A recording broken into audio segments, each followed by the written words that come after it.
छत्तीसगढ़ की पावन और हरियाली से भरी धरती, घने जंगल, ऊंचे पर्वत और निर्मल नदियां।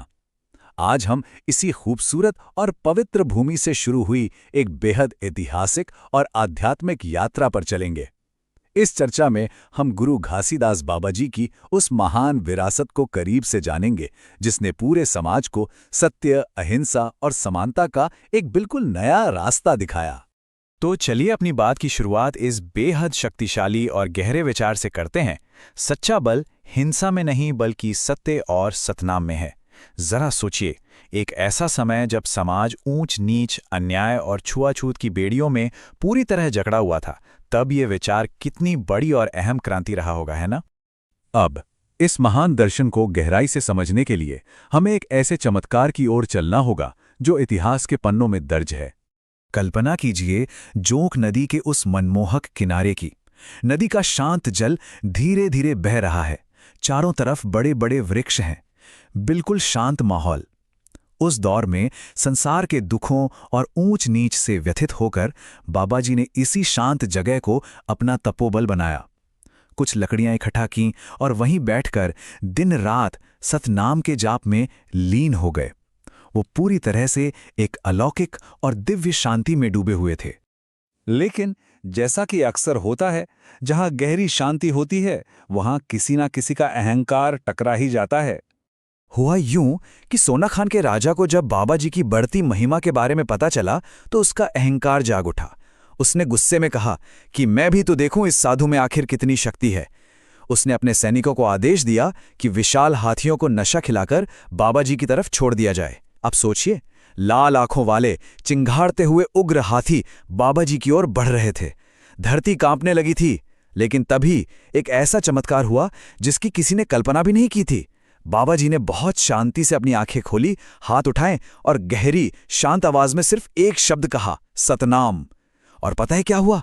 पलक झपकते ही सारा माहौल बदल गया। वो उग्र हाथी वहीं के वहीं विशाल पत्थरों में तब्दील हो गए।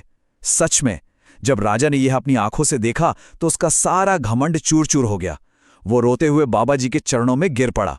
उसे समझ आ गया था कि असली ताकत हथियारों या राजसत्ता में नहीं बल्कि सत्य में है। अब ये तो हुई बाबा जी के तप और सत्य की बात, लेकिन इस असीम शक्ति की जड़ें कहाँ थीं? चलिए अब उस बुनियाद की बात करते हैं जिसने इस महान सोच को सींचा।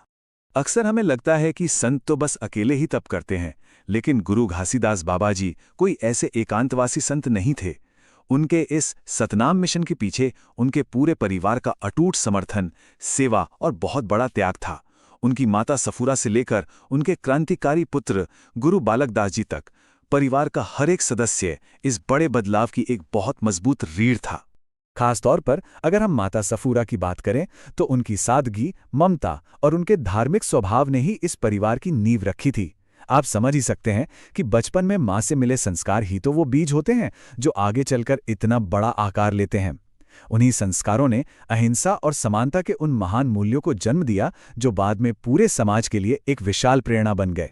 और हाँ, मां के प्रभाव के अलावा इस मिशन को मजबूती देने में बाबा जी के गृहस्थ जीवन का भी बहुत बड़ा योगदान था।